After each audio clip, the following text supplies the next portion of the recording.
నువ్వు ఎప్పుడైనా నేలలో విత్తనాలు చల్లి మరుసటి రోజే పంట కోయటానికి వెళ్ళావా? అది ఎంత బుద్ధిహీనత! అలాగే నువ్వు చల్లిన విత్తనాలు నిష్ఫలమయ్యాయా? నో, అవి భూమిలోకి వెళ్ళాయి. రహస్యములో వాటి పని అవి చేస్తున్నాయి. రహస్యములో అవి రూపుదిద్దుకుంటున్నాయి, ఆకృతి దాలుస్తున్నాయి. ఒక రోజు వచ్చింది, అలా చిన్నగా కొంచెం కొంచెంగా బయటకు పొడుచుకొస్తాయి. ఇంకొక రోజు వచ్చింది ఇంకొంచెం, ఇంకొక రోజు వచ్చింది ఇంకొంచెం, ఇంకొక రోజు వచ్చింది ఇంకొంచెం. అది చివరికి ఒక రోజుకి అవి శక్తివంతమైన ఫలాలు ఇస్తాయి. చైనా దేశంలో వెదురు గింజల విషయంలో ఒక సాక్ష్యం మీకు తెలుసో లేదో. వెదురు గింజలు భూమిలో చల్లి 4 సంవత్సరాలు ఇక్కడ చూడడం. 4 ఏళ్ళు, ఒకరోజు 2 రోజులు కాదు, ఏకదం 4 ఏళ్ళు చూడడం. 4 ఏళ్ళు అసలు ఏ రైతైనా విత్తనాలు చల్లి వదిలేస్తాడా? కానీ చైనాలో వెదురు పండించే రైతులు అట్లా చేస్తారు. ఎందుకంటే 4 ఏళ్ళు అది బయటికి కనపడదు అని, అది మొలవలేదని కాదు. వెదురుకున్న లక్షణం ఏంటంటే అది పైకి మొలిచే ముందు భూగర్భంలోకి వ్యాపించిద్ది. ఎంత లోతుకెళ్ళిద్దో భూగర్భంలో, అర్థమైందా?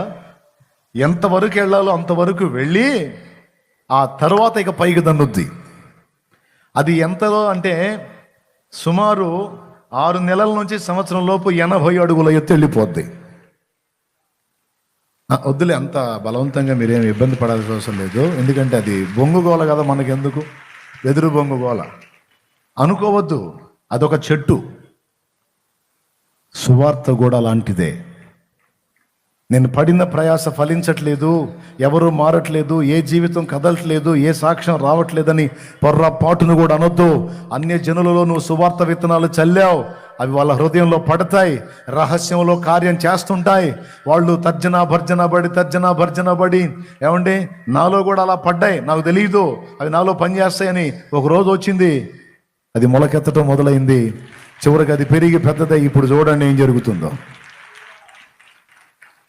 నీవు ప్రభువునందు పడే ప్రయాస అది ఏ రూపంలో అయినా ఏ విధంగానైనా వ్యర్థం కాదు అని రాసుకో. ఇంట్లో పెద్ద లెటర్స్తో రాసుకో. దేవుని కోసం నశించిపోతున్న ఆత్మల విషయమై, నా ప్రభు మహిమార్థమై, ఆయన రాజ్య వ్యాప్తి కొరకై, ఆయన చిత్తం యొక్క నెరవేర్పు కొరకై నేను పడే ప్రయాస ఎప్పుడూ వ్యర్థం కాదు. ఆమేన్ అని రాసుకో పెద్ద లెటర్స్తో ఇంట్లో. ఎందుకంటే అది నిజం. ఆనాడు భక్తులు చల్లారు, ఈరోజు మనం పంట కోస్తున్నాం. ఇప్పుడు మనం చల్లుతున్నాం. ఈ పంటని మన తర్వాతి వారు వచ్చి కోస్తారు.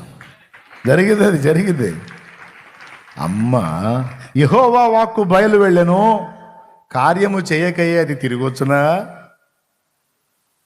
అమ్మో, అది జరగదు. ఏమండి, ప్రాణం పెట్టింది నువ్వా ఆయన?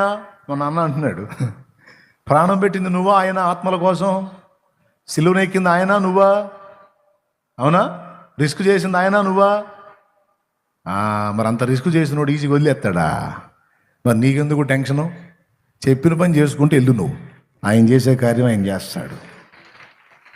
ప్రాణం పెట్టింది నువ్వు కాదు, తెగ ఫీల్ అవుతున్నావు. ఆయన వెల చెల్లించింది నువ్వు కాదు, ఆయన. మ్యాటర్ నీకంటే డబల్ ట్రిబుల్ సీరియస్ ఆయనకి. కాబట్టి గుర్తుపెట్టుకో, ధైర్యంగా ఉండు. సరే, పాయింట్కి వద్దాం. దేవుణ్ణి మీకు విలువైన విషయాలు అందిస్తాను నా తండ్రి చిత్తమైతే. మీరు జాగ్రత్తగా వినండి. బోల్డంత ఆశతో దూరాల నుంచి కష్టపడి వచ్చారు. దేవుడే మాట్లాడాలని ప్రార్థన చేశాం. ఈ ఘటాన్ని వాడుకొని దేవుడు మీతో మాట్లాడని ఇష్టపడ్డాడు కనుక నమ్మి కనిపెట్టండి. మీకు అందే సమాచారం మీకు అందిస్తాడు పరిశుద్ధాత్ముడు. ఆమెన్. మొదటి పాయింట్ చెప్తున్నాను, దేవుణ్ణి ఆత్మలో కలిసి కొనుట, దేవుణ్ణి ఆత్మలో సేవించుట అనే విషయం ఫస్ట్ మన మైండ్కి ఎక్కాలి. ఇస్కరియోతు యోధ యేసు ప్రభు దగ్గరే ఉన్నాడు, కానీ శారీరకంగా దగ్గరలో ఉన్నాడు, కానీ వాడు ఆత్మలో కలుసుకోవాలా. కానీ మిగిలిన భక్తులు యేసు ప్రభుతో ఉన్నారు, ఆయన్ని ఆత్మలో కలుసుకున్నారు, ఆయన్ని కాస్తో కూస్తో తెలుసుకున్నారు సమీపంగా. నేను అంటున్నాను, ఒక వ్యక్తి ఎందుకు అవిశ్వాసిగా మారిపోతున్నాడు, ఒక వ్యక్తి ఎందుకు లోకస్తుడిగా మారిపోతున్నాడు?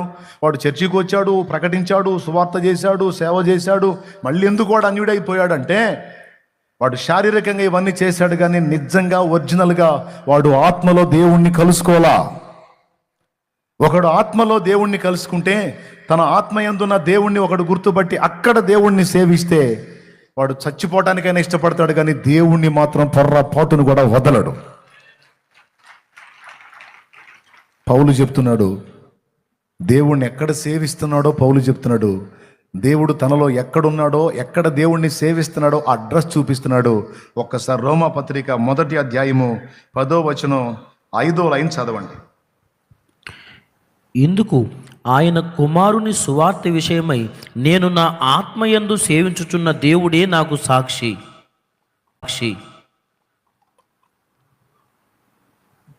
నేను నా ఆత్మయందు సేవించుచున్న దేవుడు, అది అడ్రస్. పౌలు తన ప్రాణ ఆత్మ దేహములు మూడి గురించి కాదు, కానీ ఆత్మను గురించి మాట్లాడుతూ నా ఆత్మయందు నేను సేవించుచున్న దేవుడు అన్నాడు.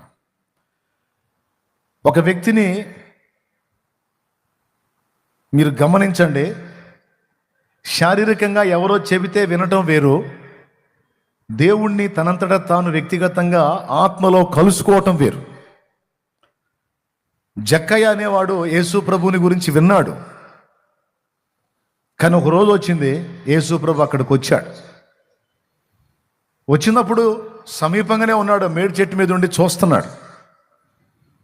కానీ ఆ చెట్టు కింద యేసయ్య ఆగి అంతమంది సమూహం ఉంటే వాళ్ళందరిని వదిలిపెట్టి జక్కయ్యనే స్ట్రైట్గా చూస్తూ, జక్కయ్య, నేడు నేను నీ ఇంట ఉండవలసి ఉన్నది, రా, నీ ఇంటికినయా నేను వస్తుంది అన్నాడు.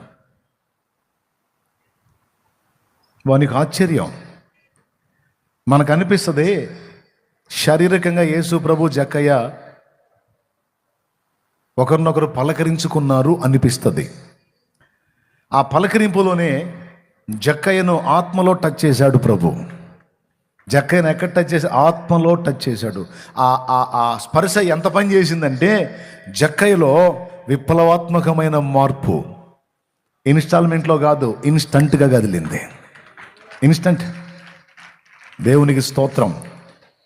అప్పటిదాకా సమాజానికి కంటకుడు, ఆ సమాజం మొత్తం చేత పాపైన మనుషుడు అనిపించుకున్నవాడు ఎప్పుడైతే యేసును కలుసుకున్నాడో, చూడటానికేమో 2 శరీరాలు దగ్గర ఉన్నట్టున్నాయి, కానీ కాదు, జక్కయ్య తన ఆత్మలో యేసయ్యను కలుసుకున్నాడు. అది కూడా తానున్న ప్రదేశం నుంచి ఇంటికి వెళ్ళేసరికి తనలో పరివర్తన అనేది స్టార్ట్ అయ్యి ఏమన్నాడు తెలుసా? అప్పటిదాకా సమాజ కంటకుడు జస్ట్ గంటల వ్యవధిలోనే సమాజంలో జక్కయ్య లాంటి వాడు లేడురా అనిపించుకున్నాడు. అప్పటిదాకా సమాజం మొత్తం చేత పాపి పాపి పాపి, చండాలు పోడు, చెడిపోయినోడు, ముక్కుబిండి వసూలు చేస్తాడు, దుర్మార్గుడు, జాలి లేనోడు, కనికరం లేనోడు, ఎవడెట్టన్నా సావండి, నా రూపాయి నాకు కావాలి, రూపాయే నా పాపాయి అనుకుంటా తిరిగేవాడు, మూర్ఖుడు, దుర్మార్గుడు, అట్ట అంటాడు. ఎన్ని కావాలంటే అని అనొచ్చు. ఎన్ని బిరుదులు ఇచ్చారో ఆయనకు పాపం. కానీ ఒక్కసారి యేసు ప్రభు ఆయన జీవితంలోనికి వచ్చి ఒక్కసారి అతన్ని యేసు ప్రభు కలుసుకుంటే అతని జీవితంలో, అతని హృదయంలో, అతని ఆత్మలో అనూహ్యమైనటువంటి మార్పు. దేవునికి స్తోత్రం. ఇంట్లో కూడా బోలా యేసయ్య ఆ జనసమూహం ముందు నిలబడి ప్రభుతో అంటున్నాడు, ప్రభువా, నాకున్న ఆస్తిలో సగం అమ్మి బీదలకి ఇచ్చేస్తున్నాను అన్నాడు. మిగతా సగంలో ఎవని యొద్ద నేను 1కి 2 వసూలు చేశాను, వానికి 4 ఇస్తాను.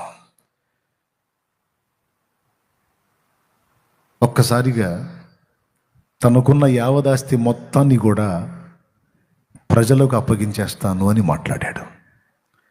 ఏంది, ఇంతవరకు డబ్బునే కదా నువ్వు ప్రేమించావు, డబ్బే కదా నీ ప్రపంచం, ఆ డబ్బు వల్లే కదా నువ్వు మనుషులందరి చేత తిట్లు తిన్నావు.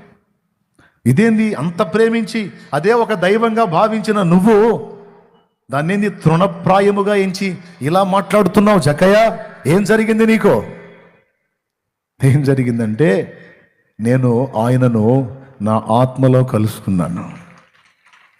కలుసుకున్నప్పుడు నాకేమర్థమైందంటే నేను పోగేసిన వెండి బంగారాల కంటే, ధన కనక వస్తు వాహనాల కంటే, ఆస్తి అంతస్తుల కంటే, సిరి సంపదల కంటే ఆయన కోరదగిన వాడు, ఆయన చేరదగిన వాడు, ఆయన చాలు అనిపించాడు నాకు.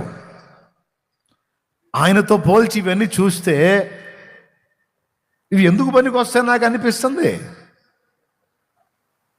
నాకు అర్థం కాదు. అన్నీ పనిచేశాడు, సరే ఆ పంచినట్టు లేదుగా అంటారు మళ్ళీ కొంతమంది. రెడీగా ఉంటారు, నేను ఎక్కడ మాటల్లో చిక్కుతాను.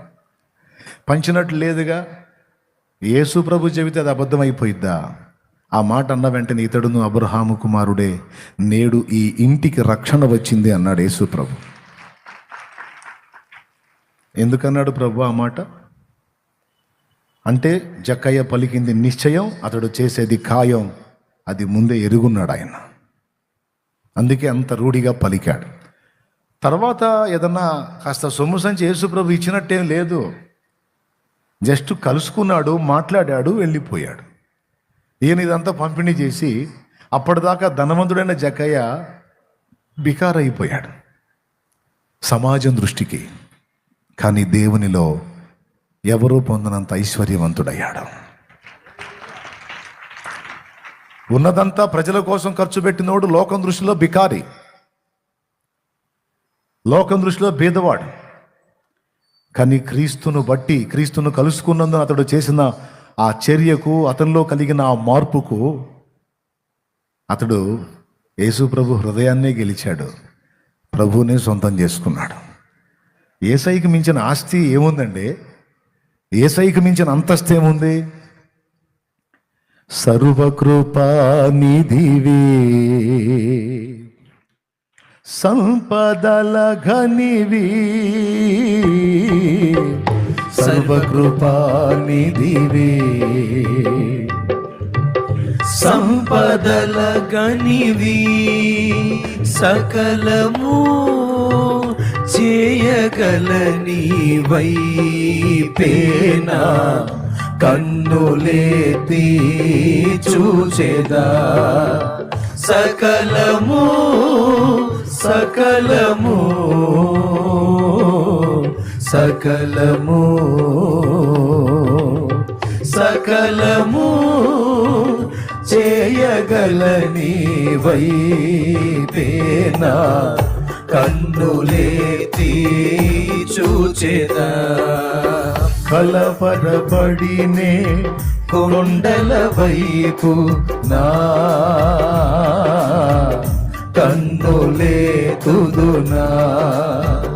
కొండల వైపు నా కన్నులేతి కొదువతో నేను కుమిలెదనా.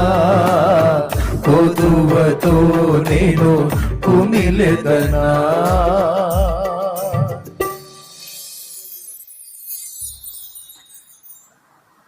మీరు కూడా కొంతమంది విషయంలో ఇబ్బంది పడుతూ ఉంటారు. చర్చికైతే వస్తాడన్నా మారడు. చర్చికైతే వచ్చిదన్నా కూర్చుంటుంది ఏదో నేను ఒప్పుకోనని మారలా. పిల్లలు కూడా నాతో పాటు మోకరిస్తారు, నేను చెబితే వింటుంటారు, కానీ సరైన మార్పు రాలేదన్నా. అదేమంటేనేమో కోపగించుకుంటారు, విసిగించుకుంటారు. ఆయన అంతే, పిల్లలు అంతే. అంటే నేను అంటున్నాను, మా నీకు సమయం వచ్చింది, నువ్వు ఆయన ఆత్మలో కలుసుకున్నావమ్మా. ఇక నీ డెప్త్ వేరు, వాళ్ళ డెప్త్ వేరు. వాళ్ళు కూడా ఒక టైం ఉంటుంది. నిన్ను ఎలాగైతే వ్యక్తిగతంగా వచ్చి కలుసుకున్నాడో వాళ్ళను కూడా వ్యక్తిగతంగా దర్శిస్తాడు. ఆ దర్శించిన నాడు వాళ్ళు నీకంటే బాగా భక్తి చేస్తారు. నువ్వు కూడా చాలు వాళ్ళ దెబ్బకి. అలా అయిపోతారు అంతే. అది జరుగుతుంది. నువ్వు ఇప్పుడే కృంగిపోతే ఎట్లా? నువ్వు ఆత్మలో కలుసుకున్నావు, ఆత్మలో ఆయన నిలబెట్టుకున్నావు, ఆత్మతో ఆయన్ని సేవిస్తున్నావు.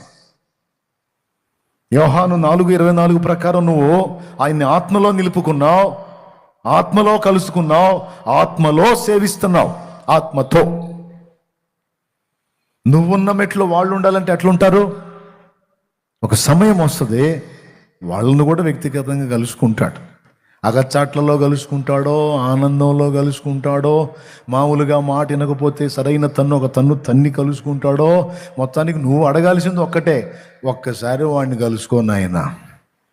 ఎవరిని? నీ కొడుకు గురించి అడుగు. ఒక్కసారి వాడిని దర్శించయ్యా, పర్సనల్గా వాడితో ఒక్కసారి మాట్లాడయ్యా.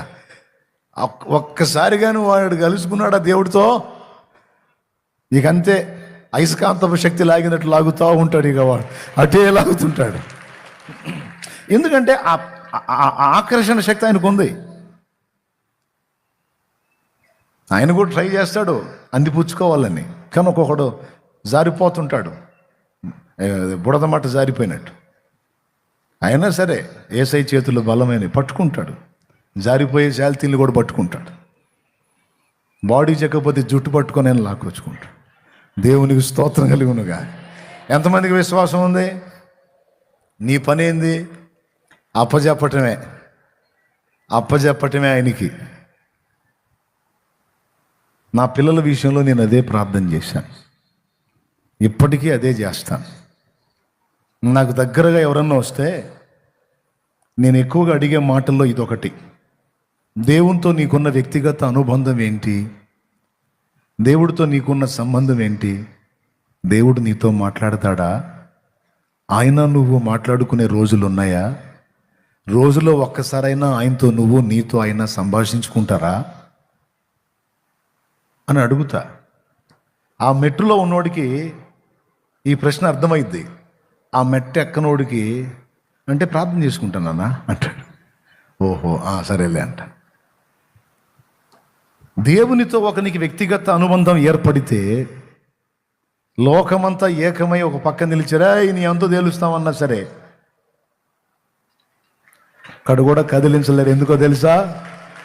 నాకు ఆయన ఉన్నాడు. ఎవరు? ఆయన ఉన్నాడు. ఎవరు ఆయన? ఆకాశ గగనాలను నీ జేనతో కొలిచితివి, ఆకాశ గగనాలను నీ జేనతో కొలిచితివి. శూన్యములో ఈ భూమిని, శూన్యములో ఈ భూమిని వ్రేలాడదీసిన నా యేసయ్యా, వ్రేలాడదీసిన నా యేసయ్యా. నీకే వందనం, నీకే వందనం, నీకే వందనం, నీకే వందనం. Praise the lord. ఈ భూలోకం మొత్తం ఏకమైనా కూడా యేసయ్య అరచేయంత రారు. అది ఆయన పర్సనాలిటీ. నేను చెప్పలా. యెషయా గ్రంథం 40వ అధ్యాయం 12వ వచనం చూడండి ఒకసారి. యెషయా గ్రంథం 40:12. దీని మీద ఒక పాట కూడా ఇచ్చాడు ప్రభు. తన పొడిసిటిలోన జలములను కొలిచిన వాడితడు, పర్వతములను త్రాసులో తూచిన వాడితడు. పొడిసిటిలోన జలములను కొలిచిన వాడితడు, పర్వతములను త్రాసులో తూచిన వాడితడు. శూన్యములోన జ్యోతులను నిలిపిన వాడితడు, శూన్యములోన జ్యోతులను నిలిపిన వాడితడు. కుల పాత్రలోన భూమిని కొలిచిపోసిన వాడితడు, కుల పాత్రలోన భూమిని కొలిచిపోసిన వాడితడు. జగతి పునాదులు వేయబడక ముందే, భూమ్యాకాశము చేయబడక ముందే, దేవుడు ఆది సంభూతుడు, ఉన్న దేవుడు ఆది సంభూతుడు, జగతి పునాదులు వేయబడక ముందే.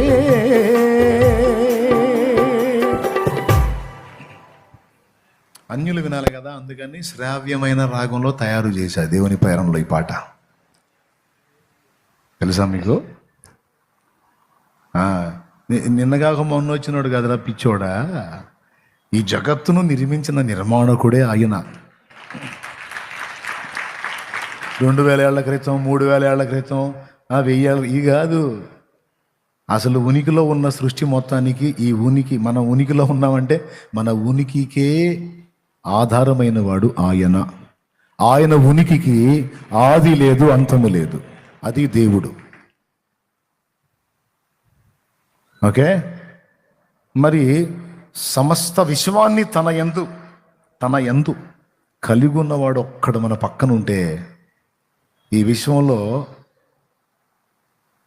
ఆ గెలాక్సీల్లో, ఆ పాలపుంతల్లో, ఆ నక్షత్ర కుటుంబాల్లో, ఆ నక్షత్ర మండలాల్లో, ఏమంటే ఆ నక్షత్ర కుటుంబంలో సౌర కుటుంబం, ఆ సౌర కుటుంబంలో 14 సౌర కుటుంబాల్లో ఒకటి ప్రస్తుతం మనం నివసిస్తున్న సౌర కుటుంబం. అందులో భూమి చాలా చిన్నది. ఈ చిన్న భూమిని అసలు టోటల్ దేవుడు సృష్టించినటువంటి విశ్వమంతటిని మనం కానీ పరిశీలిస్తే మతి పోద్ది. అంత పెద్ద సృష్టి, అంత సృష్టిలో ఈ భూమి ఎంత, ఇందులో విర్రవీగుతున్న మనుషులు ఎంత. అందుకే మొత్తం ఏకమైనా సరే మన డైలాగ్ ఒకటే, దేవునికి స్తోత్రం, హల్లెలూయా. ఎవరిని బట్టి ధైర్యం? ఆ ఒక్కడు మనకు తోడు లేకపోతే మొత్తం తీసేసి బోడిగుండు చేసి పెడతారు. ఆ ఒక్కడు ఉండబట్టే ఆయన సెలవులు. ఎందుకంటే ఇది చూపిస్తుంది తల వెంట్రుకలు. ఆయన రాశాడులే మత్తయి సువార్తలో, భయపడకుడి మీ తల వెంట్రుకలన్నీయో మీ తండ్రి సెలవు లేక వాటిలో ఒకటి కూడా. రోజుకి 4-5 సార్లు దువ్వుతాం. ఒక్కసారన్నా లెక్కేసా? మేము ముట్టికాయలు వేసి మరీ దువ్విద్ది చిన్నప్పుడు. ఒక్కసారన్నా లెక్కేసిందా? అమ్మ నిన్నెంతో ప్రేమించా అమ్మ లెక్కబెట్టలా, నువ్వు లెక్కబెట్టలా. ఎందుకంటే అది అంత ప్రాముఖ్యం కాదు. అర్థమైందా? ఎవడితోనా తగాద ఆడేటప్పుడు ఏందిరా నువ్వు చేసేది, ఏందిరా నువ్వు తీసుకు అని మనం నెక్స్ట్ డైలాగ్ ఏం ఆడతామండి? వద్దులే, మీరు వద్దులే, ఓకేనా అంటే దాన్ని అంత చులకనగా చూస్తాం మనం. కానీ మనం చాలా తేలిగ్గా చూసుకునేది కూడా, చాలా చీప్గా లెక్కేసేది కూడా ఆయన సీరియస్గా తీసుకొని లెక్కేశాడు. అంటే మనం చాలా తేలిక అనుకున్న విషయాలు కూడా దేవునికి సీరియస్. అంత తీవ్రంగా మన విషయంలో ఉన్న దేవుడు మనకు జరుగుతున్న దుర్మార్గాలని, అన్యాయాలని, అక్రమాలని చూస్తా కూర్చుంటాడా? తొక్కుతుంటాడు. ఎక్కడో అక్కడ జరుగుతుంటుంది. ఎవడికి అయ్యే పెళ్ళి వాడికి అవుతుంటుంది, అయినా సిగ్గు రాదు. అర్థమైంది? ఎవడికి అయ్యే మ్యారేజ్ వాడికి అవుతుంటుంది, బ్యాండ్ మేళం మోగుతానే ఉంటుంది, అయినా రాదు సిగ్గు. ఏం చేద్దాం? నిప్పుతో గోక్కోవచ్చా? ముఖ్యంగా తల మీద నిప్పుతో గోకుంటే అట్లాగా ఆయనతో అట్లా గల్లిస్తున్నారు కొంతమంది. నాయగా నవ్వుతా చూస్తూ ఉంటాను నేను. వాడికి జరగాల్సిన పెళ్ళి వాడికి జరిగిద్దిలే, దేవునికి స్తోత్రం అని. కాబట్టి మీరు కూడా ఏం చింతపడాల్సిన అవసరంలే. దేవుణ్ణి కలుసుకున్నవాడు, ఆత్మలో కలుసుకున్నవాడు, ఆత్మతో సేవించేవాడు, ఆత్మలో దేవుణ్ణి నిలుపుకున్నవాడు లోకాన్ని లెక్క చేయడం, లోకానికి వేరైపోతాడు. నువ్వు ఎదురు చూడాల్సింది వాడు ఆత్మలో కలుసుకున్న దాకా ప్రార్థించటం, ఏదన్నా అవకాశం ఉంటే మాట్లాడటం. ఆ ఆత్మలో కలుసుకోనంత వరకు వాడు పైనే భక్తి చేస్తాడు. దేవుడు అతడు, దేవుడు ఆమె ఇద్దరు వ్యక్తిగతంగా కాంటాక్ట్ అవ్వాలి. అది సమూయేలు జీవితంలో జరిగిన తరువాత అలా సమూయేలుని దేవుడు కలుసుకొని మాట్లాడిన తరువాత సమూయేలు రాజులను శాసించే ప్రవక్తగా మారాడు. దేవుణ్ణి కలుసుకున్న తర్వాత దైవజనుడికే దైవజనుడయ్యాడు. రాసుకో, వాస్తవం ఇది. వాస్తవంగా ఏలీకి రావాలి దైవ వాక్కు, కానీ ఏలీకి రాలా. బాలుడైన సమూయేలుకు వాక్కు ప్రత్యక్షమైతే యెహోవా వాక్కు వాస్తవంగా ప్రవక్త ఏలీ జనానికి చెప్పాలి, ఏలీ.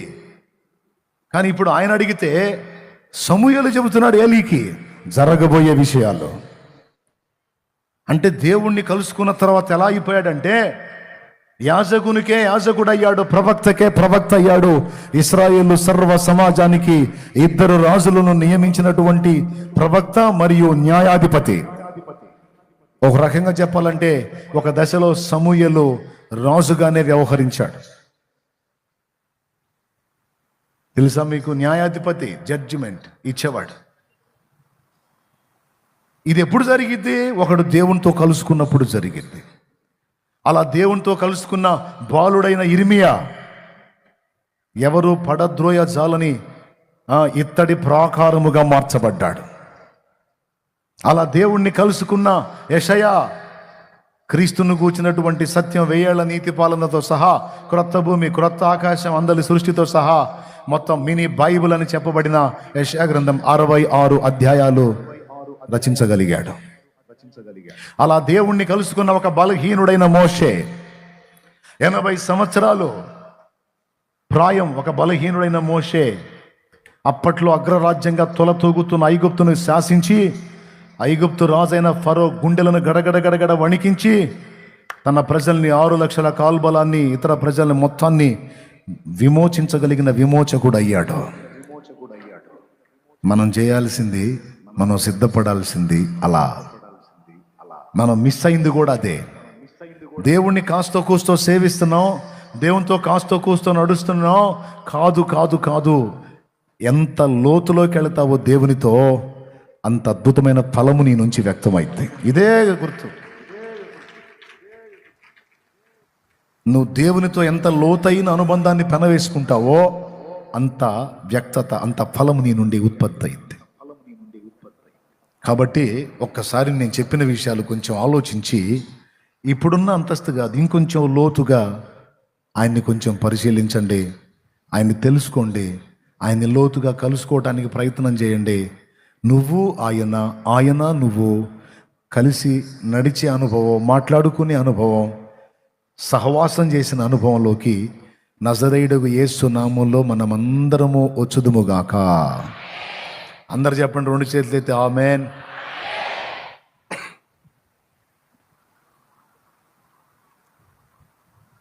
ఈ మెట్టులోకి వాడు రాకుండా మనం ఎన్ని తిట్టినా వాడు మారడు. అరే చర్చికి వస్తావు, సిగ్గులేదురా నీకు? ఏందిరా నువ్వు చేసే పనులు అంటావు నువ్వు?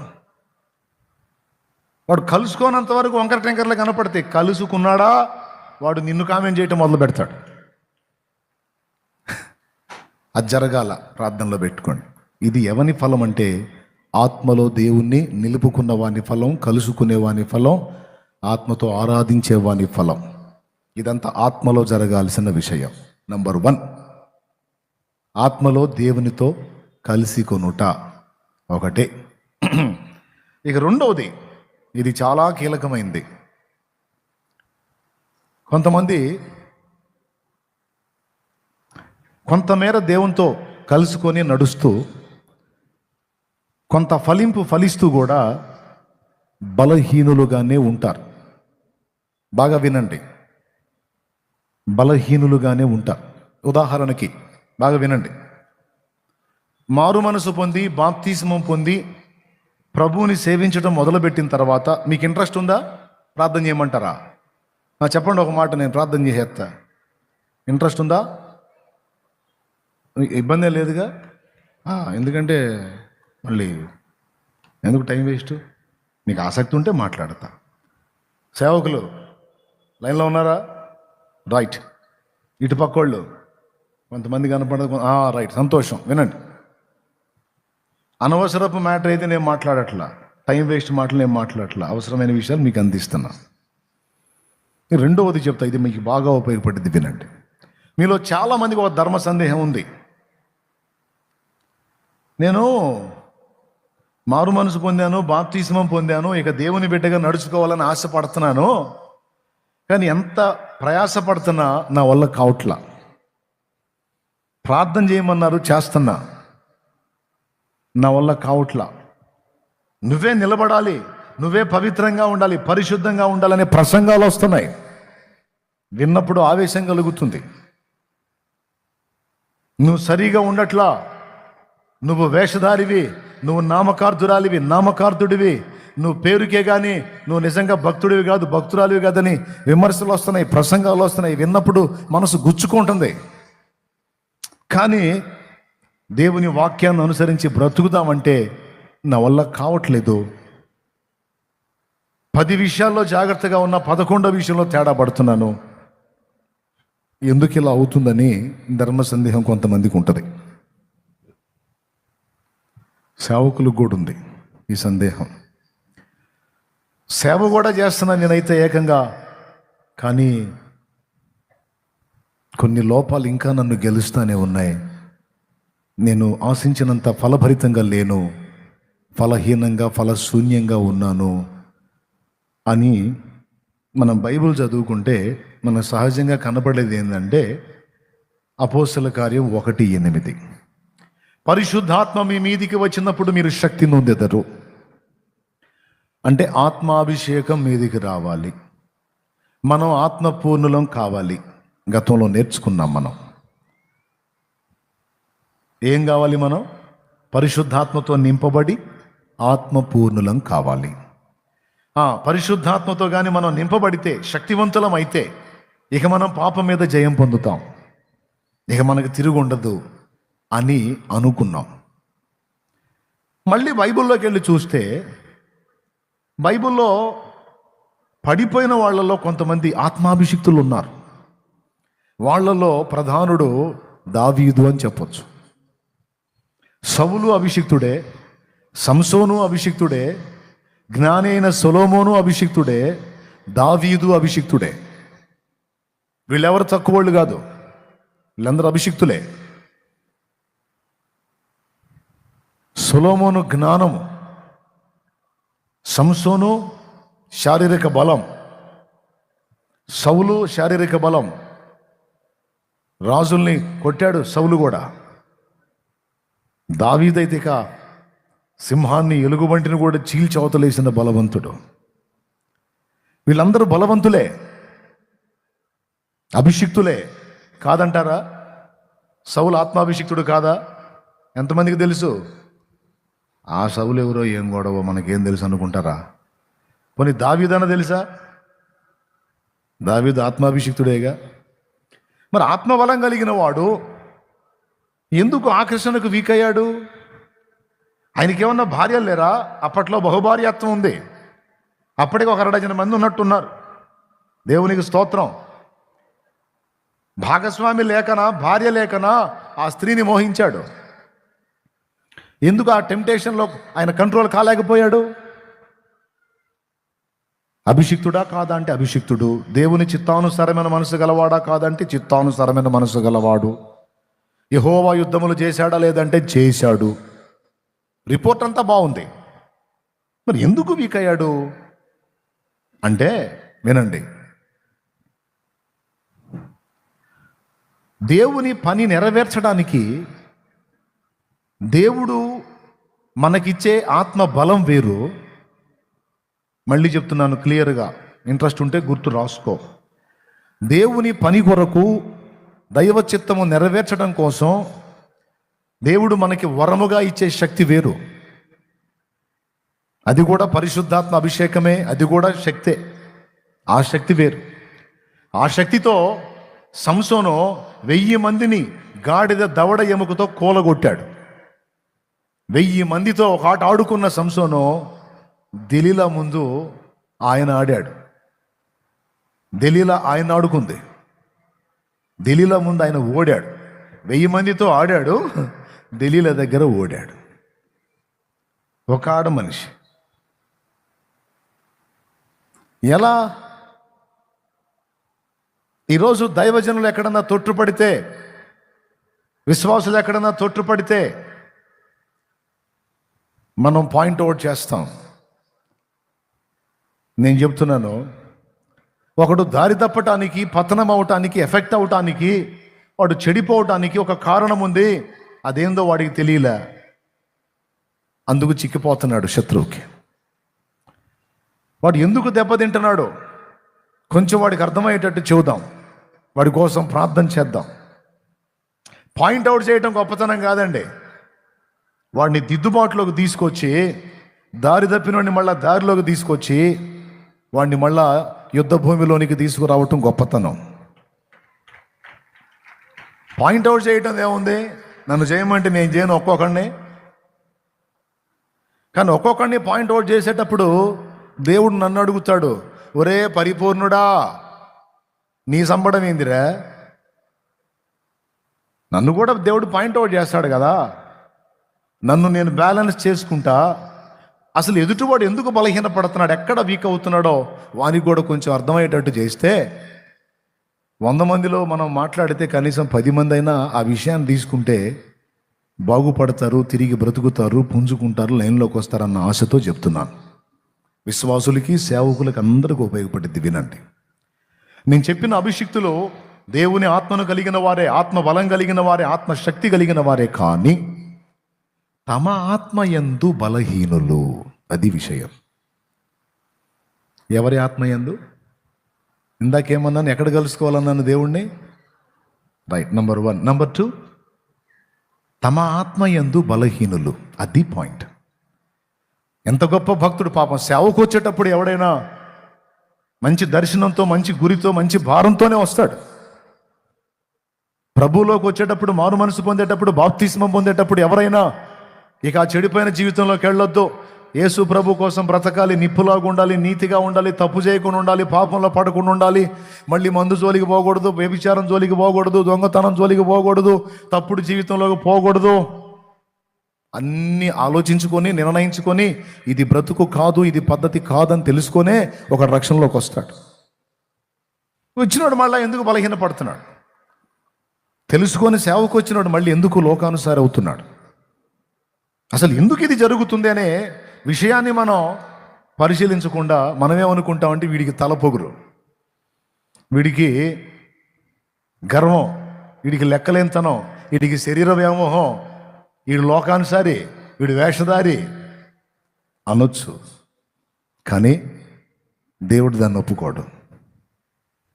అంటే నువ్వు అసలు విషయాన్ని పట్టించుకోకుండా నువ్వు వేరే వేరే విధంగా మాట్లాడితే ఒకరోజు నీకు అదే గతి పట్టిద్దిరా పిచ్చోడా, జాగ్రత్త. అది కాదు కరెక్ట్. అసలు తేడా ఎక్కడ జరుగుతుందో కొంచెం వాడి గ్రహింపు కలిగించరా. జారిపడ్డోని లేవనెత్తడానికి ట్రై చేయరా అనేది దేవుడు మాట్లాడుతున్న మాట. ఇప్పుడు నేను చెప్తాను వినండి. ఆత్మాభిషేకం కలిగిన వారే అయినా పైన బలం ఉంది, కానీ తన ఆత్మ లోపల బలం లేదు. దీన్ని మీకు అర్థమయ్యేటట్టు బైబిల్లో చూపిస్తా. మత్తయి సువార్త, లేకపోతే లూకా సువార్త తీసుకోండి. లూకా సువార్త ఒక్కసారి సేవకులు, విశ్వాసులు అందరూ ఒక్కసారి తీయండి, చెప్తా. 4వ అధ్యాయం చూడండి. 1వ వచనం చదువున్నాను. యేసు పరిశుద్ధాత్మ పూర్ణుడై యోర్ధాను నది నుండి తిరిగి వచ్చి 40 దినములు ఆత్మచేత అరణ్యములో నడిపింపబడి అపవాది చేత శోధింపబడుచుండెను. ఒక్క మాట మీరు అది చూడండి. ఈరోజు ఈ కూటానికి వచ్చిన వాళ్ళు ఈ మాట కానీ పోగొట్టుకున్నారంటే చాలా కీలకమైన విషయం, నష్టపోతారు. మీరు ఇన్ని మైళ్ళు వచ్చి కూడా శుద్ధ వేస్ట్ అయింది. అందుకే సీరియస్గా ఈ మాట చూడండి. సేవకులు, విశ్వాసులు అందరూ చూడండి. యేసు ప్రభు బాప్తిస్మం పొంది ఒడ్డుకొచ్చాడు. తండ్రి అన్నాడు, ఈయన నా ప్రియ కుమారుడు, ఈయన యందు నేను ఆనందించుచున్నాను అన్నాడు. పరలోకం నుంచి పరిశుద్ధాత్మ పావురాకారంతో ఆయన మీదికి రావటం జరిగింది. ఆ తరువాత లూకా సువార్త 4:1 అన్నాడు, యేసు పరిశుద్ధాత్మ పూర్ణుడయ్యాడు అని. అంటే పరిశుద్ధాత్మతో నింపబడ్డాడు. ఈ గ్లాసు దేంతో పూర్ణమైంది? ఆ? నీళ్లతో. ఇప్పుడు యేసు ప్రభు దేంతో పూర్ణుడయ్యాడు? ఆత్మపూర్ణుడయ్యాడా? అయ్యాడు కదా. మరి అట్లయితే ఆత్మపూర్ణుడైతే వీధుల్లోకి వెళ్ళాలి. ఎక్కడికి వెళ్ళాలమ్మా? ఇక బయలుదేరాలి ప్రకటించడానికి. వెళ్ళాడా? వెళ్ళలా. ఆత్మపూర్ణుడు అరణ్యంలోకి వెళ్ళాడు. అరణ్యంలో 40 రోజులు ఉన్నాడు. ఈ 40 రోజులు ఆయన ఉపవాసం ఉన్నాడు. ఏం తినలా. ఏదైనా అప్పుడప్పుడు నీళ్లు తాగుండొచ్చు, కానీ ఆహారంగా మాత్రం ఏమీ తీసుకోలా. అది 1 రోజు కాదు, 2 రోజులు కాదు, ఎగ్జామ్ 40 రోజులు తినలా. ఆ తర్వాత ఆ విధంగా ఉపవాసం అయిన తర్వాత, అపవాది శోధన అయిపోయిన తర్వాత, ఆయన 4వ అధ్యాయం 14వ వచనంలో ఎలా వచ్చాడో గలిలయకు చూడు. అప్పుడు యేసు ఆత్మబలముతో గలిలయకు తిరిగి వెళ్ళెను. ఇదే ఆత్మపూర్ణుడైన వాడు మళ్ళా ఆత్మ బలం కోసం అరణ్యంలో 40 రోజులు తిండి మానుకొని కూర్చోవటం ఏంది? అందులో ఉన్నటువంటి రహస్యం ఏంటి అంటే ఉంది, అక్కడే ఉంది. మనం ఆత్మబలాన్ని మన మీద కలిగి ఉండి దేవుని కార్యాలు మనం చేయొచ్చు. దైవజనుడా, నువ్వు అద్భుతమైన ప్రసంగాలు మాట్లాడవచ్చు. నీ మీద ఉన్న అభిషేకం ఆశ్చర్యం చెప్పనా? ఆయనండి వాక్యం మామూలుగా చెప్పడండి, కానీ అంత బాగా చెప్తాడు. అసలు ఆయన మాట్లాడితే అసలు ఎంతమంది జీవితాల్లో కదిలిపోతాయి. మరి ఆయన ఎందుకు ఇట్ట బతుకుతున్నాడో నాకు అర్థం కావట్లేదు. ఆమె మాట్లాడితే అండి ఏ మనిషితోనైనా పక్షులు ఆలకిస్తాయండి. పక్షులు ఎప్పుడు ఆలకిస్తాయి? చెప్పే మాటలు అర్థమైనప్పుడు. అంటే భాష తెలియని పక్షి కూడా అర్థమయ్యేంత చక్కగా చెప్పగలిగిద్దండి. కానీ ఎందుకోనండి, ఆమె అష్టవంకర్లలో ఉంటుంది, ఆయనేమో అలా ఉంటాడు. అంటే దేవుని అభిషేక ప్రభావం వలన నువ్వు చేతులు ఉంచినప్పుడు స్వస్థత వస్తుండొచ్చు, నువ్వు వాక్యం చెబితే హృదయాల్లో మార్పిడి జరుగుతుండొచ్చు, లేకపోతే నువ్వు ఎవరినైనా తాకినప్పుడు, ఎవరినైనా స్పర్శించినప్పుడు, ఎక్కడైనా అడుగు పెట్టినప్పుడు వారి జీవితాల్లో దేవుడు తన కార్యాలు జరిగిస్తుండొచ్చు. అది నీ మీద ఉన్న అభిషేక ప్రభావం. కానీ అది నీ బలం కాదు. అది దేవుని కార్యాలు జరిగించడానికి దేవుడు నీకు ఇచ్చిన బలం. మరి నీకు బలం, నీ ఆత్మకు బలం, అది అరణ్యపు అనుభవంలో దొరికిద్ది. అది దేహమును నలగగొట్టుకొనుట ద్వారా దొరికిద్ది. ఈ ఆత్మకు బలం ఇవ్వటానికి 40 రోజులు దేహాన్ని తిండి లేకుండా నలగొట్టాడు. అది రహస్యం. ఆత్మకు బలం ఇవ్వటానికి, దేహాన్ని నియంత్రణలో పెట్టడానికి ఆయన ఉపవాసము అనే మార్గాన్ని ఎంచుకున్నాడు. ఆయనే కాదు, దేవుని చిత్త ప్రకారం ఆయన పరిచర్య చేయడానికి, ఆయన కోసం బ్రతకడానికి, ఆయన కొరకు నిలబడటానికి ఎవరికి ఆశున్నా వాళ్ళు కూడా ఖచ్చితంగా ఇది సాధనగా చెయ్యాలి. మళ్ళీ చెప్తున్నా, ఇది సాధన. ఇంకొకసారి కూడా చెప్తున్నా, ఇది సాధన చెయ్యాలి.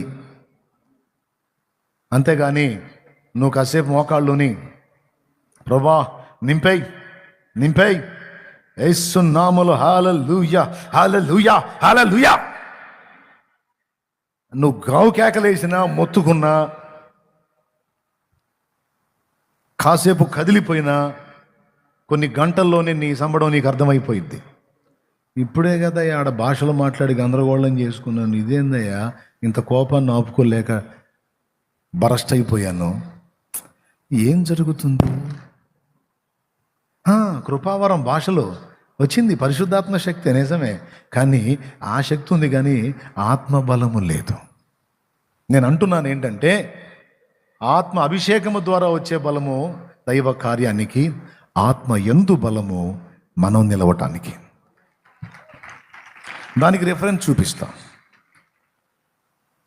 మీరు అదే లూకాసు వార్త 1వ అధ్యాయం 80వ వచనం ఒక్కసారి చూడండి. శిశువు ఎదిగి ఆత్మయందు బలము పొంది ఇశ్రాయేలునకు ప్రత్యక్షమగు దినము వరకు అరణ్యములో నుండెను. ఏందండి ఆ మాటకు అర్థం? ఎవరైనా యేసుప్రభువా యోహానా? ఎవరండి ఈయన? బాప్తీసం ఇచ్చే యోహాన్. శిశువు ఎదిగి ఆత్మయందు బలము పొంది ఇశ్రాయేలుకు ప్రత్యక్షమగు వరకు అరణ్యంలో ఉండెను. ఈయన వాస్తవంగా దైవజనుడు కొడుకు. వాళ్ళ నాన్న పేరు జకరియా, వాళ్ళ అమ్మ పేరు ఎలిజబెత్. వాళ్ళిద్దరు కొడుకు. వాళ్ళకు నిండు ముసల్తనంలో పుట్టినాడు. అయితే దైవజనుడు కొడుకే, కానీ ఊళ్ళో లేడు. ఎక్కడున్నాడు? అరణ్యంలో ఉన్నాడు. దైవజనుడు కొడుకే, కానీ మంచి వస్త్రాలు, కాస్ట్లీ డ్రెస్. Costly dress. మా అయ్య పాస్టర్ అని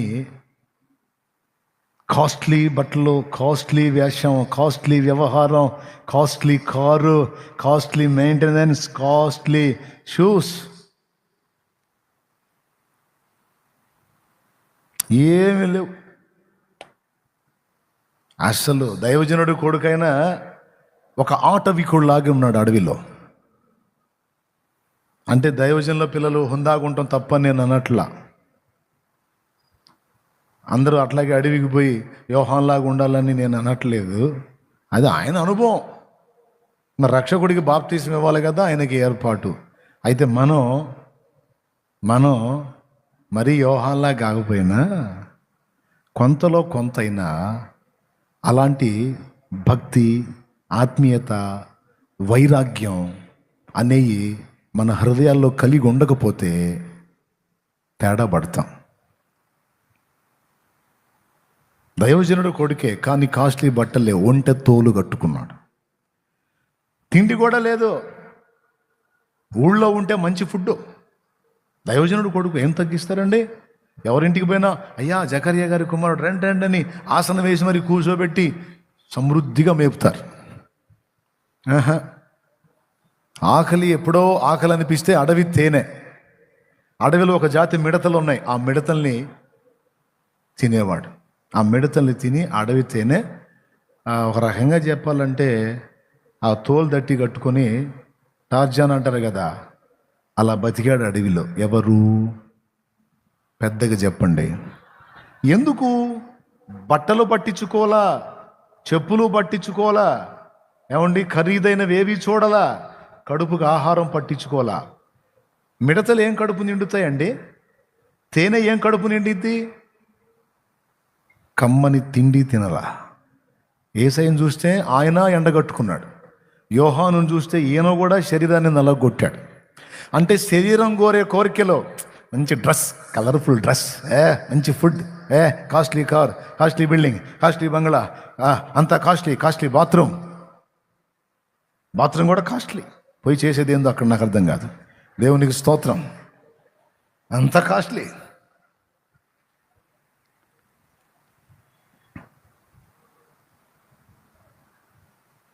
శరీరం కోరేవన్నీ ఒక సాధన చేసి మొత్తాన్ని నలగొట్టేశాడు.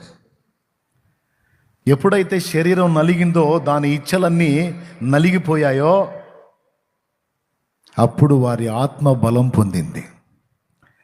ఈ శరీరాన్ని నలగొట్టి ఆ ఆత్మ బలంతో నిండుకొని అప్పుడు వచ్చారు ఫీల్డ్లోకి. అసలు ఇలాంటి సాధన ఒకటి ఉందన్న సంగతి విశ్వాసులకు ఎంతవరకు తెలుసు, దైవజనాంగానికి ఎంతవరకు తెలుసో నాకైతే తెలీదు. నాకైతే దేవుడు తెలియజేశాడు ఈ రహస్యాన్ని. ఇదిరా విషయం. ఇది చిటికలో అయ్యేదానికి ఏం లేదురా. మనదంతా కూడా ఫాస్ట్ ఫుడ్ టైప్ అన్నమాట. అంత షార్ట్ పీరియడ్లో అయిపోవాలి, చాలా సింపుల్ టైంలో అయిపోవాలి. 3 రోజులు నువ్వు ప్రార్థన చేసాయి, ఇక ఫుల్ హోలీ స్పిరిట్ అసలు ఇక మామూలుగా ఉండదు.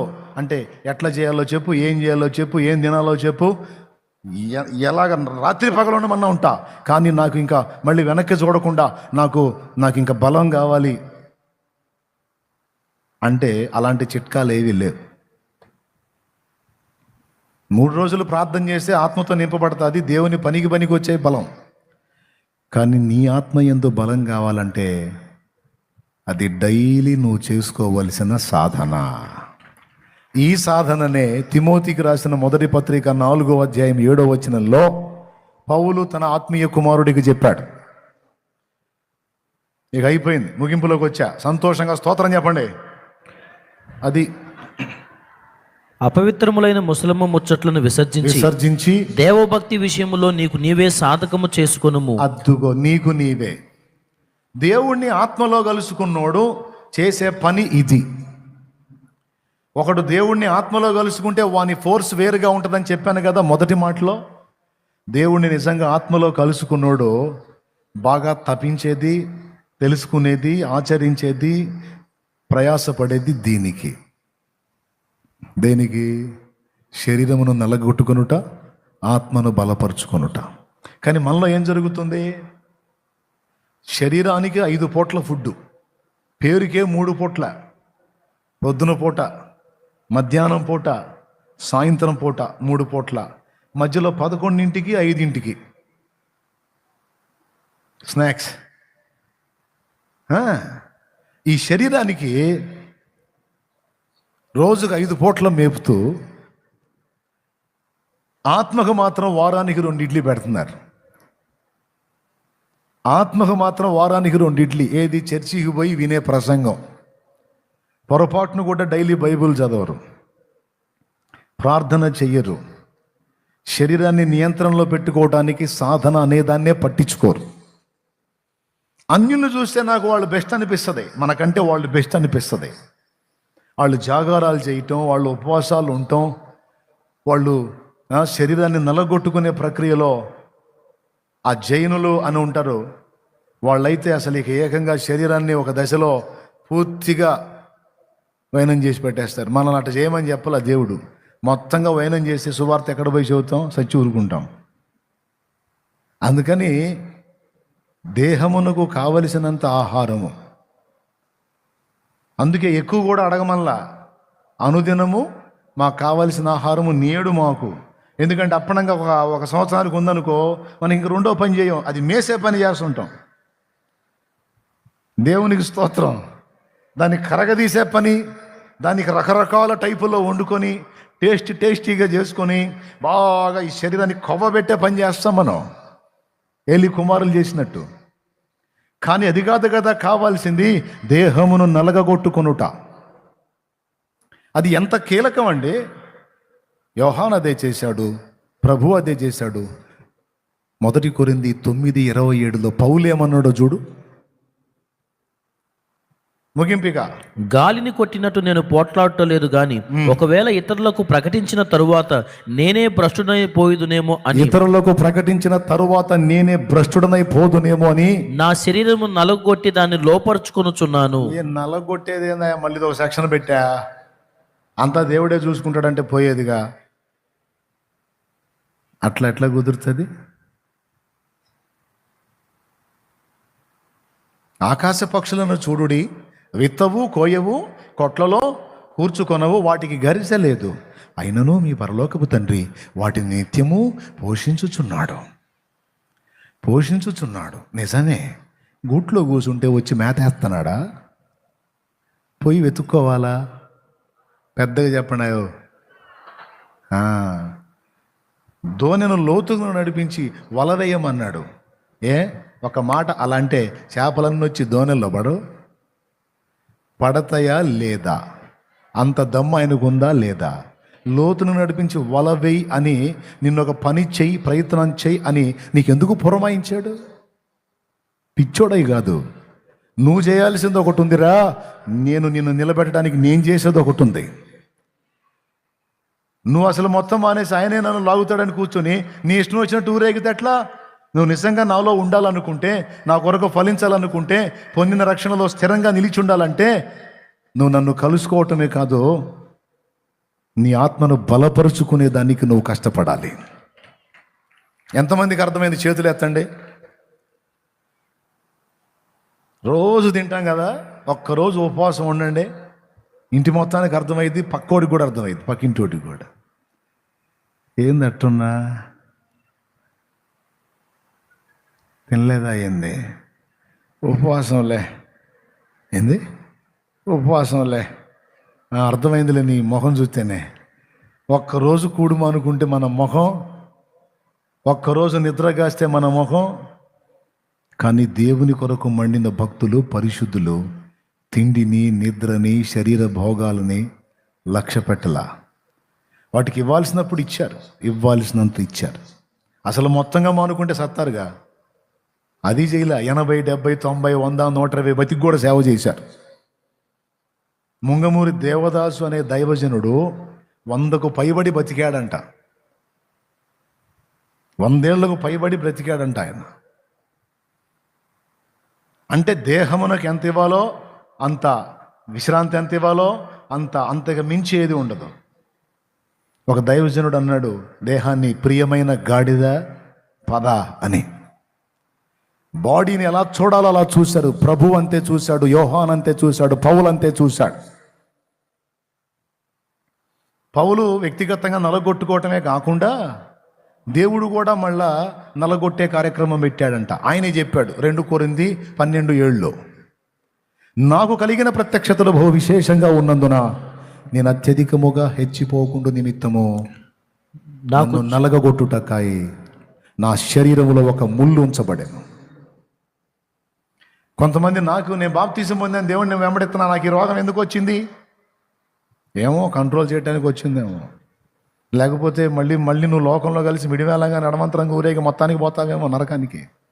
అందుకని కొంచెం ఆ ముళ్ళు గుచ్చితే కాస్త లైన్లో ఉంటావని. ఎందుకంటే నీ అంతటా నువ్వు నల్లగొట్టుకోవడం నీకు చేత కావట్లేదుగా. అందుకని దేవుడే నల్లగొట్టే కార్యక్రమం పెట్టి ఉండొచ్చు. ఎంతమందికి అర్థమైందో ఏమో. మరి మన చేత కాకపోతే, మనకు మ్యాటర్ అర్థం కాకపోతే ఈ నల్లగొట్టే ప్రక్రియ ఆయనే తీసుకుంటాడు. అక్కడ దాకా వద్దనుకుంటే నువ్వు లైన్లో ఉండు, ముందే నువ్వు లైన్లో ఉండు. నిజం చెప్పండి, ఆదివారం చర్చికి పోయి వినే వాక్యం ఏమాత్రం 2 ఇడ్లీ రోజు, శరీరానికి 5 పూట్ల. ఇవి కాక మళ్ళీ ఎవరన్నా టేస్టీ ఫుడ్ తెస్తే ఏం తీసుకొచ్చారు? నేను ఇందాక భోజనం చేసింది, కొంచెం తింటాలి, ఎక్కువ వద్దు. ఓరే నాయన, మేపి మేపి మేపి మేపి. అక్కడ వాక్యం ఏం చెబుతుంది? నీ వాక్యమే నా పరవశము, నీ వాక్యమే నా ఆత్మకు ఆహారము, నీ వాక్యమే నా పరవశము, నీ వాక్యమే నా ఆత్మకు ఆహారము. అబద్ధాలు ఆడకుండా చెప్పండి.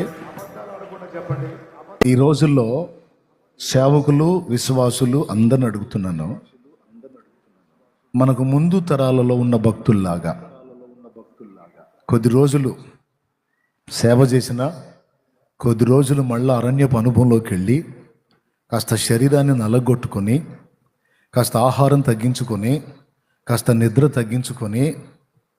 మామూలుగా 7 గంటల నిద్ర సరిపోయింది, కానీ మన ఎఫెక్ట్ ఏందో తెలుసా? ఈ మధ్య ఏందో నాకు అస్సలు బాగుంటలా అని 11 గంటలు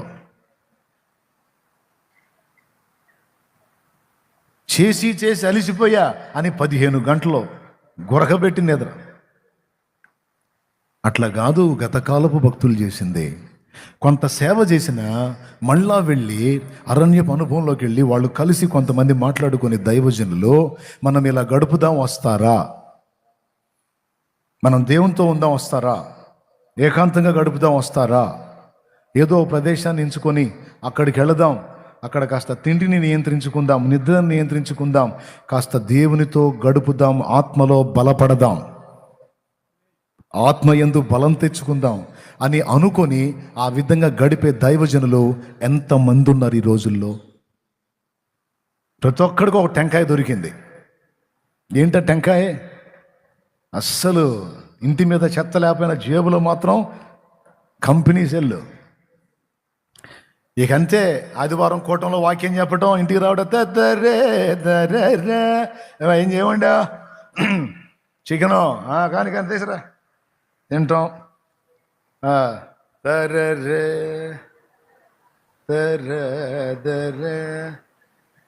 సరే వేట మాసం వండలేదా? చికెన్ సరేలే. సరే సరే సరే ఒక్క నిమిషం ఆగమ్మా సెల్లు అని దాన్ని ఆడబెట్టి బరీగా తిని మళ్ళీ అనుకుంటా దరే దరే దరే బాడీ అయ్యే బర్రే సరే. ఆత్మలో ఏమండి అందరికి డ్రగ్ ఎక్కినట్టు ఎక్కింది అది. మంచోళ్ళు కూడా నాశనమయ్యారు, భక్తులు కూడా పాడైపోయారు. మళ్ళీ అది లేకపోతే నడవదు కన్నయ్య. నేను వద్దంటలేదమ్మా, బానిసలు అయిపోయారని బాధపడుతున్నాను. దైవజనులు కలిసి ఇలా మాట్లాడుకొని అలా దేవుని సన్నిధిని వెతికి అలా ఆత్మలో బలం పొంది అభిషేకం పొంది వాళ్ళు సమాజాల్లోకి వెళ్ళినప్పుడు వాళ్ళని చూస్తే, వాళ్ళ చేతి తగిలితే, వాళ్ళ మాట వింటే, వాళ్ళ స్పర్శ తగిలితే, వాళ్ళ నీడ పడితే అవతల హృదయాల్లో కార్యములు జరిగాయి. దేవుని రాజ్యం ఒట్టి మాటలతో కాదు, శక్తితో ఉంది దేవుని రాజ్యం. మర్చిపోకూడదు దైవజనమా. మత్తులైపోయాం. సిగ్గు తెచ్చుకుందాం. శరీరాన్ని బాగా బలపరిచి ఆత్మలో నిరుపేదలమైపోయాం, బలహీనులమైపోయాం. ఒక మాటలో చెప్పాలంటే పాప యేసు ప్రభు ఎప్పటికప్పుడు మన ఆత్మకి సెలైన్లు పెడుతున్నాడు. అంటే మన ఆత్మ ఏ పొజిషన్లో ఉందో తెలుసా?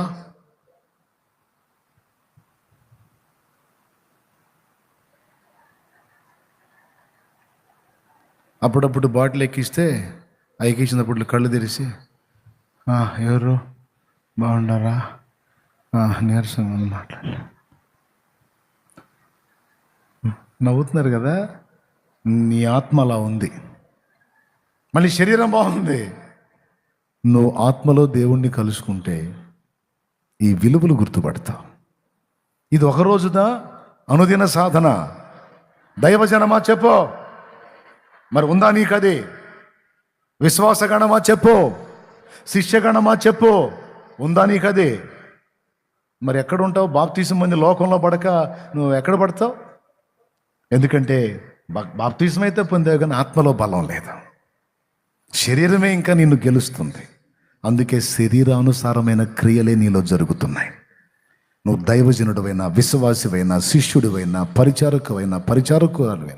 పరిచారకుడవైనా నీ ఆత్మ బలం పొందనంత వరకు నీ శరీరం నిన్ను ఏల్తుంది, గెలుస్తుంది. దాన్ని ఓడగొట్టడానికి నువ్వు ఆత్మలో బలం పొందాలి. ఎంతమందికి అర్థమైందండి నేను చెప్పింది? వందనాలు. ఇక్కడ కూర్చున్న వాళ్ళలో బాప్తీసం పొందిన వాళ్ళు అందరూ ఎంతమంది ఉన్నారో చేతులు ఎత్తండి. నేను పొందాను అన్నాను. దాదాపు అందరూ పొందే ఉన్నారు. మీ అందరికీ ఇది అవసరమా కాదా? దీనికి నీకు మళ్ళీ నేను వచ్చి సాధన చేపించాలా? అమ్మా వారం తిన్నావుగా, ఒక్కరోజు ఉపవాసం నేను వచ్చి చెప్పాలా నీకు?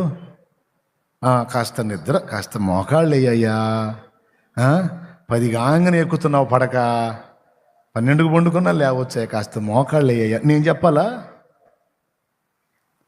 నీకు నువ్వే నాయనా. చదువు తిమోతి పత్రిక మళ్ళీ అదే మాట. అపవిత్రములైన ముసలమ్మ ముచ్చట్లను విసర్జించి పనికిమాలిన పోసుకోలు కబుర్లు పక్కన పెట్టి, పనికిరాని చెత్త విషయాలు పక్కన పెట్టి ఆత్మలో బలము పొందినట్లు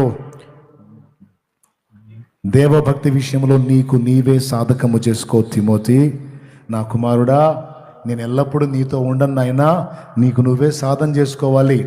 అలా ఆత్మ బలం పొందుకొని ప్రజల కొరకు నిలబడితే ఆత్మని రక్షిస్తావు, నువ్వు రక్షణలో నిలిచి ఉంటావు. నిన్ను నువ్వు రక్షించుకోగలుగుతావు, నీ బోధ వినే వాళ్ళని కూడా కాపాడగలుగుతావు. వాళ్లకు భక్తిని, ఆత్మీయతను, వైరాగ్యాన్ని బోధించి అరణ్యపు అనుభవంలో వాళ్ళని పెంచగలుగుతావు. దేవునికి మహిమ.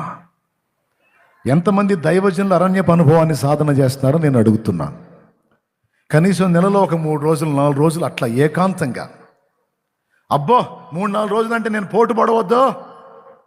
పోటు పడవాలా? ఖాళీ లేదా? అవిశ్రాంతంగా కష్టపడుతున్నావా? అమ్మో ఎంతలా బలవంతుడు దిగాడు. అసలు అవిశ్రాంత కృషి, అవిశ్రాంత కష్టం. దేవుడితో కూడా గడిపే టైం లేదు. మరి ఇక అక్కడ ఏం పని జరిగిద్దో నాకు తెలుసు. ఏం జరిగిద్ది? లేఖనం నిరర్ధకం కానిరదు కదా.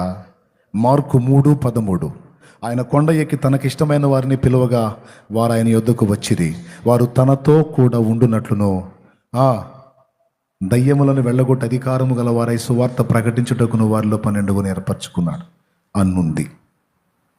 ఆయన ఏమంటున్నాడు తెలుసా? కాస్త నా దగ్గరకు రండిరా నాయన, కాస్త నాతో గడపండిరా నాయన. రోజు తినే తిండే ఒక పూట ఆపండిరా నాయన. రోజు పోయే నిద్రే కాస్త ఆపమ్మా, ఒక పూట ఆపు, నా దగ్గర కూర్చో. నీతో చాలా మాట్లాడాలి, నీ ఆత్మను బలపరచాలి, నిన్ను వినియోగించి అనేక జీవితాలను కట్టాలి. నాకు అందుబాటులో ఉండు. శరీరం మిడిసిపడినప్పుడు మోషేని వాడలా దేవుడు. 40 ఏళ్ల ప్రాయములో మాట యందు నేర్పర్యం రాస్తుంది గ్రంథంలో. మాటల యందు ప్రావీణ్యం గలవాడట మోషే. 80కి వచ్చేటప్పటికి నోటి మాంద్యం వచ్చింది. శరీరము బాగా దృఢంగా ఉన్నప్పుడు, ఒకే ఒక గుద్దుకి మనిషి చచ్చేంత బలం ఉన్నప్పుడు, అబ్బో ఈ మనిషిని ఇక్కడ లైన్లో దించితే శరీర బలం ఉపయోగించేటట్టు ఉన్నాడు. శరీర బలంతో కాదు నాయన, ఫరోను కొట్టాలంటే ఆత్మబలం కావాలి. పద నువ్వు మిద్యానికి పద అని అక్కడికి ధరిమి 40 ఏళ్ళు మొత్తం బాడీ నలగొట్టి సరుకంతా ఖాళీ చేసి అప్పుడు 80కి అప్పుడు వచ్చాడు. దా పోదు కానీ బయటికి తెద్దు కానీ అంటే ఏంది తెచ్చేది, అయిపోయింది సరుకు అన్నాడు. అయిపోవాలనే ఇక్కడ కూర్చోబెట్టాను అన్నాడు ఆయన. దేవునికి స్తోత్రం. నీ సరుకు అయిపోయిందిగా, నీ సరుకు ఎప్పుడు అయిపోయింది అప్పుడు నా సరుకు నీలో పనిచేసిద్ది. పద. సరుకు అంటే శక్తి అండవు, మళ్ళీ ఏమనుకునేరు. నీ శక్తి ఎప్పుడైతే క్షీణించిద్దో అప్పుడు నా శక్తి నీలో పరిపూర్ణమైతే, బలహీనత ఎందే నా శక్తి పరిపూర్ణమైతే నా కృప నీకు చాలు. 2 3వది కూడా ఉందిలే, అది రేపు చెబుతా. ఓకేనా? బతికిచ్చేవరా నాయన అన్నట్టు చూస్తున్నారు. నేను చాలా మంచివాడిని, మిమ్మల్ని అర్థం చేసుకుంటా. కాబట్టి 2 విషయాలు ఈరోజు దేవుడు మనకు అందించాడు. రక్షణ పొందిన వాళ్ళు ఎందుకు వీక్ అవుతున్నారు? దైవ సేవలోకి వచ్చిన వాళ్ళు కూడా ఎందుకు మళ్ళీ లోకానుసారులు అవుతున్నారు? ఎందుకు వీక్ అవుతున్నారు? ఎందుకు తొట్టుపడుతున్నారంటే కారణం ఇది. సాధన లేదు, పవర్ లేదు, పైన అభిషేకం లేదు, ఆత్మలో బలము లేదు, 2 లేవు. కానీ పోటు పడవటానికి బయలుదేరారు. ఏంది నాన్న నువ్వు పొడిచేది? ఏది నాన్న నువ్వు సాధించేది? ఏది నాన్న పవర్? ఏది నాన్న వాక్కులో శక్తి? ఏది నాన్న స్పర్శలో స్వస్థత? ఏది నాన్న దేవుని రాజ్యం మాటలతో ముచ్చట్లతో కాదు నాన్న, పరిశుద్ధాత్మతో శక్తితో ఉంది నాన్న, శక్తితో ఉంది. అది పొందకుండా నువ్వేం చేస్తావు, నేనేం చేస్తాను? అటు సేవకులు బుద్ధి తెచ్చుకోవాలి, దేవుడు మాట్లాడిన మాటలు గౌరవించాలి, వాస్తవాన్ని ఎరిగి సిద్ధపడాలి. ఆత్మపూర్ణుడైన యేసయ్య ఆత్మ బలం కోసం వెళ్ళి శరీరాన్ని 40 రోజులు నలగొట్టి ఆత్మ బలముతో గలిలయకు వచ్చాడు.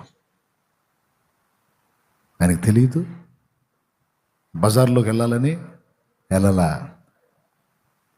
అపోస్తలులు కూడా అదే చెప్పాడు. యెరూషలేము నుండి వెళ్ళక పరిశుద్ధాత్మ శక్తి కొరకు కనిపెట్టుకోండి.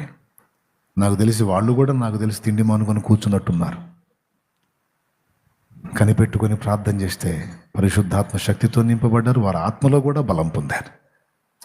ఏమంటే నేను యేసుప్రభు నమ్ముకున్నానంటే నమ్ముకున్నాను కాదు, ఇది సాధన చెయ్యి అంతే. నువ్వు విశ్వాసిగా నేను దృఢంగా ఉండాలంటే ఈ సాధన అవసరం, వేరే మార్గం లేదు. చిటికలో అయ్యే చిట్కాలేం లేవు, ఇది అనుదిన సాధన. అర్థమైతే గట్టిగా స్తోత్రం చెప్పు. ఇక లేచి నిలబడు.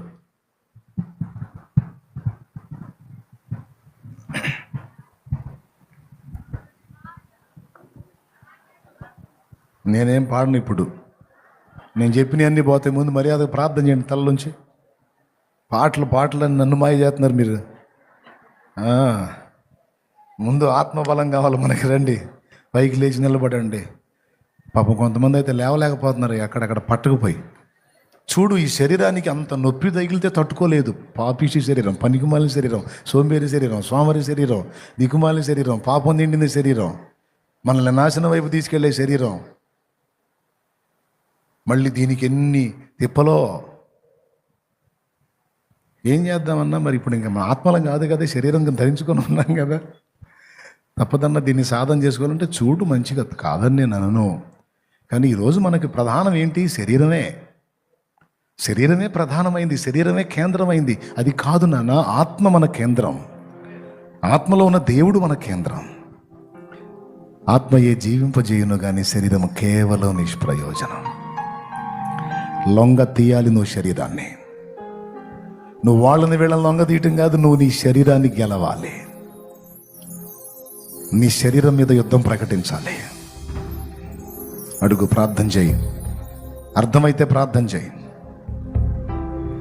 మీలో ఇంకా ఎవరైనా రక్షణ పొంది కూడా బలహీనతల్లో ఉంటే, నువ్వు తిరిగి బలం పొందుకోవాలంటే నా మాట విని నీకు ఆరోగ్యం బాగుండి హెల్తీగా ఉంటే ఉపవాసం ఉంటూ కొద్ది రోజులు ప్రతిష్ఠించుకో. దేవుని ముందుకి ఈరోజు ఎట్లయితే 4 రోజులు కూటాలకు వచ్చావో అలా నీ అంతటా నువ్వే దేవుని ముందుకెళ్ళావు. ఎందుకంటే నీ ఆత్మను నువ్వే జాగ్రత్త చేసుకోవాలి. నిన్ను వెనక్కి లాగేవాళ్ళు, దిగజార్చేవాళ్ళు, కృంగదీసేవాళ్ళు చాలామంది ఉన్నారు. నిన్ను ప్రోత్సహించేవాళ్ళు తక్కువ. నిన్ను కృంగదీసే మనుషులు ఉన్నారు, కుటుంబస్తులు ఉన్నారు. నిన్ను కృంగదీయటానికి దయ్యాలేకమవుతున్నాయి. నిన్ను కృంగదీయటానికి నీ శరీరం కూడా దానికి సహకరిస్తుంది. మరి ఎట్లా? నువ్వు ఎలా బలపడాలి? నువ్వు ఎలా లైన్లోకి రావాలి? దానికి ఒక్కటే మార్గం, నువ్వే సాధన చేయాలి. నిన్ను వెనక్కి లాగేవాళ్లే కానీ ముందుకు నెట్టేవాళ్ళు లేరు. ఒక దేవుడు తప్ప, దైవవాక్యం తప్ప, పరిశుద్ధాత్మ తప్ప. ఎందుకంటే దైవ జనులు కూడా బలహీనపడే ఉన్నారు. వాళ్ళలో చాలా మంది శరీరానుసారులుగా మారిపోయారు. జీవపు డంబానికి ఎగబడుతున్నారు. నేను గొప్ప అంటే నేను గొప్ప, నేను కనపడాలంటే నేను కనపడాలి, నాకు పేరు రావాలి, నాకు పబ్లిసిటీ రావాలి, నాకు గుర్తింపు రావాలి, నేను గొప్పగా కనపడాలనే పిచ్చిలో పడ్డారు దైవజనులు కూడా.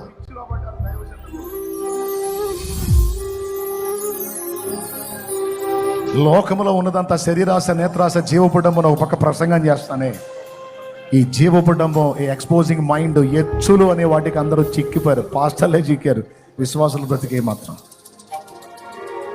చివరికి నీకు బోధించేవాడు కూడా అనుసరించిన పరిస్థితుల్లో ఉన్నావు ఈ రోజున. అందుకే నీకు నువ్వే ఈరోజు ఒక తీర్మానం చేయి.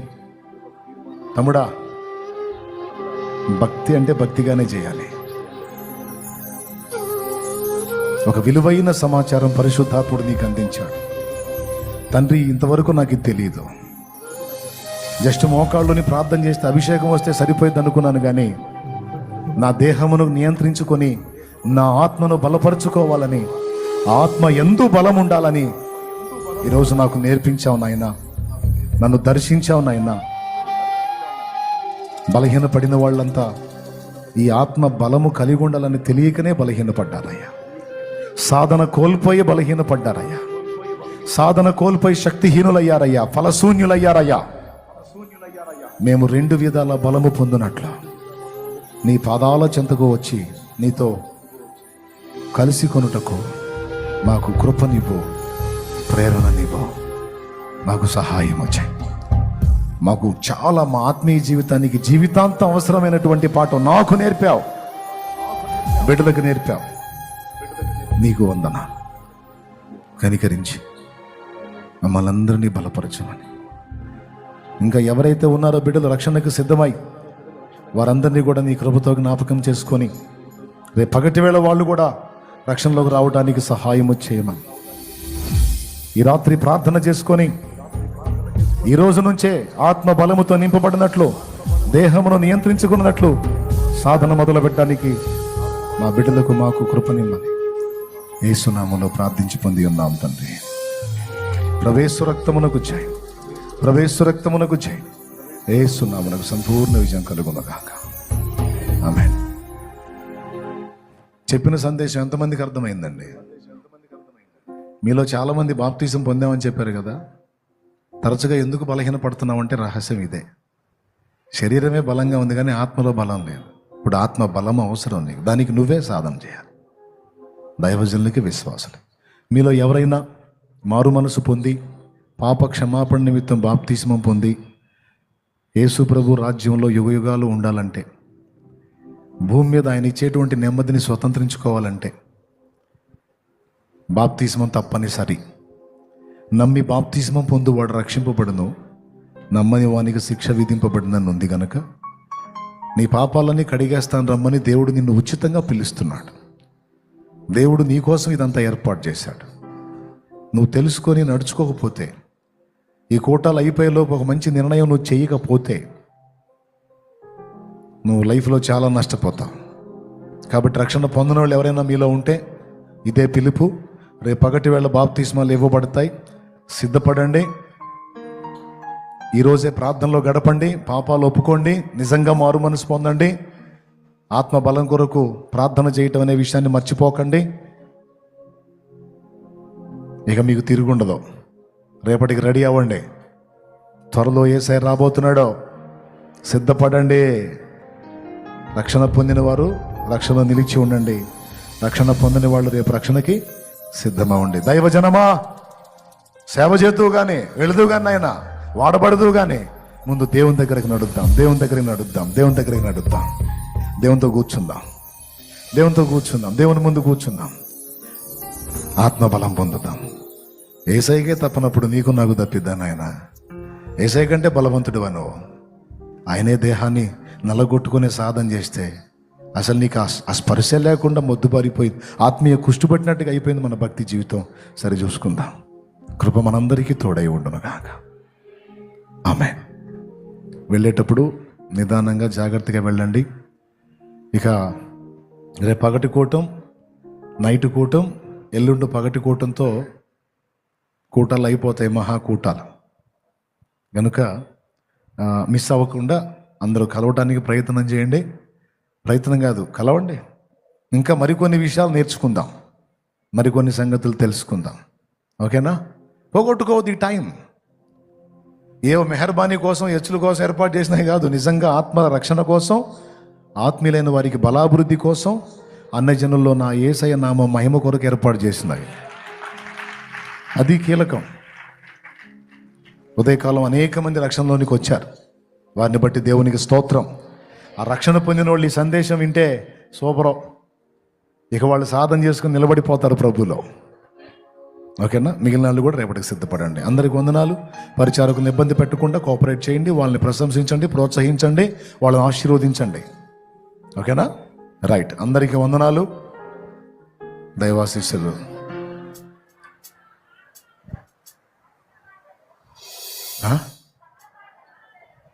పాటలు రిలీజ్ చేయలేదా? తెలుసు.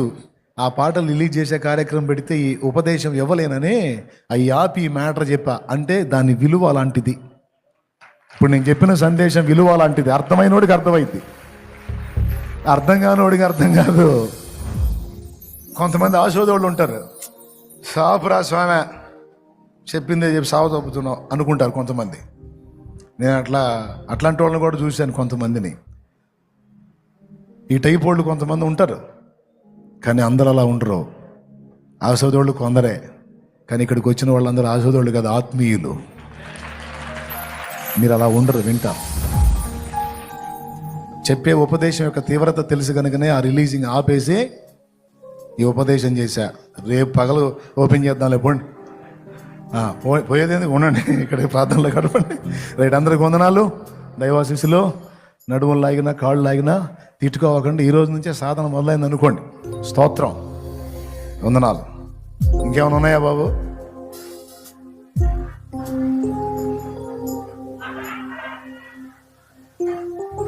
పాడాల్సిందేనా? సో నేను చెప్పింది మర్చిపోరుగా? రైట్. గుర్తుపెట్టుకుంటారుగా? పాడతాను. సరే, పాడే వెళ్తా, ఇబ్బంది ఏం లేదు. మీరు ఏదన్నా దేవుని పరిచర్య కొరకు మీ హృదయంలో ఏదైనా తలంపులు ఉంటే మీరు తోడ్పాటు అందించవచ్చు. పరిస్థితులు చాలా అవసరతలు ఉన్నాయి కనుక కనిపెట్టవచ్చు. అది దృష్టిలో పెట్టుకోండి. ఉంటే తోడ్పాటు అందించండి, మిస్ అవ్వకుండా. లేకపోతే ప్రార్థన చేయండి. ఓకేనా?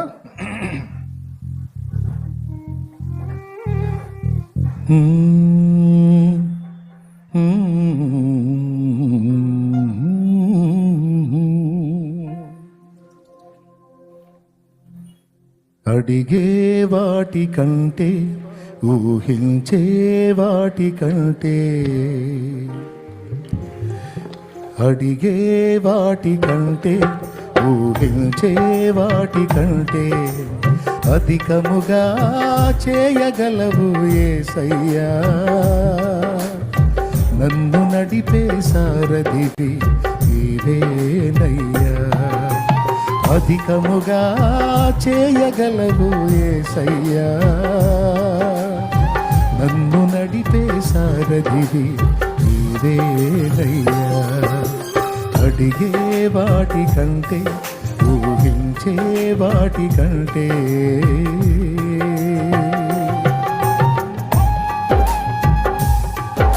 ట్రాక్టర్ల మీద వచ్చిన వాళ్ళు, బస్సుల్లో వచ్చిన వాళ్ళు, కార్లలో వచ్చిన వాళ్ళు, బైకుల్లో వచ్చిన వాళ్ళు జాగ్రత్త. తిరిగి వెళ్ళేటప్పుడు జాగ్రత్త. నిదానంగా వెళ్ళండి. హడావుడి పడి దెబ్బలు తగిలించుకోవద్దు. నిదానంగా వెళ్ళండి. కాస్త ప్రశాంతంగా వెళ్ళండి. కూటాలంటే మనం అందుకోసమే కదా, దేవునితో గడపడానికే పెట్టుకున్నాం. పొద్దుపోయిందని పరిగెత్తొద్దు. నిదానంగా వెళ్ళండి. ఉండేవాళ్ళు జాగ్రత్త. మీ పిల్లలు, పరుసులు, డబ్బులన్నీ మీరే జాగ్రత్త. చేసి ఉన్న ప్రార్థన నేను మరచిపోయినా నువ్వు మరచిపోవుగా నా మంచి నాయన.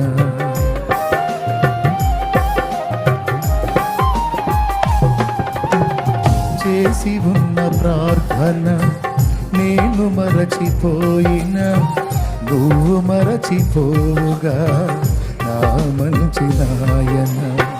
అవసరాన్ని తీర్చమనే నా దీనయాచన. అవసరాన్ని తీర్చమనే నా దీనయాచన. పట్టజాలపోతినిగా నీవిచ్చిన దీవెన. పట్టజాలపోతినిగా నీవిచ్చిన దీవెన. అధికముగా చేయగలవు యేసయ్యా. నాకు చాలిన దేవుడవు నీవేనయ్యా. అధికముగా చేయగలవు యేసయ్యా. నాకు చాలిన దేవుడవు నీవేనయ్యా. అడిగే వాటి కంటే ఊహించే వాటి కంటే. అడిగే వాటి కంటే ఊహించే వాటి కంటే అధికముగా చేయగలవు యేసయ్యా. నాకు నడిపిన దేవుడు నీవేనయ్యా. అధికముగా చేయగలవు యేసయ్యా. నాకు చాలిన దేవుడవు నీవేనయ్యా.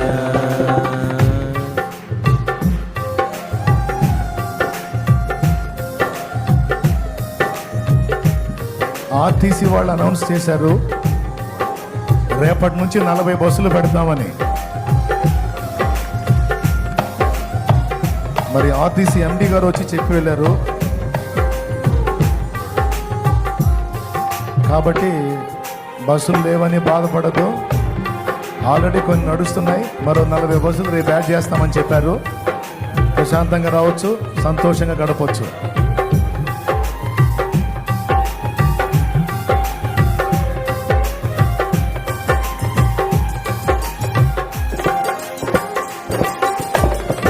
అల్పమైన వాటిని ఆశించును నా హృదయం. అధికమైన మేళ్లను దాచును నీ మంచితనం.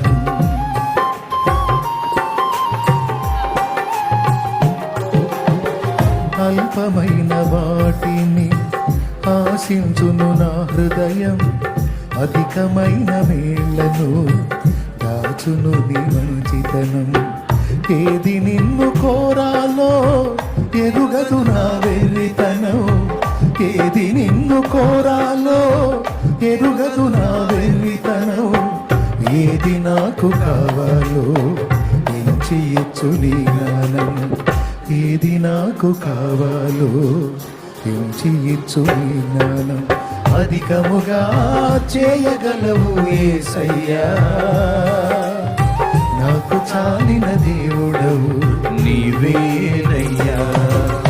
అధికముగా చేయగలవు యేసయ్యా,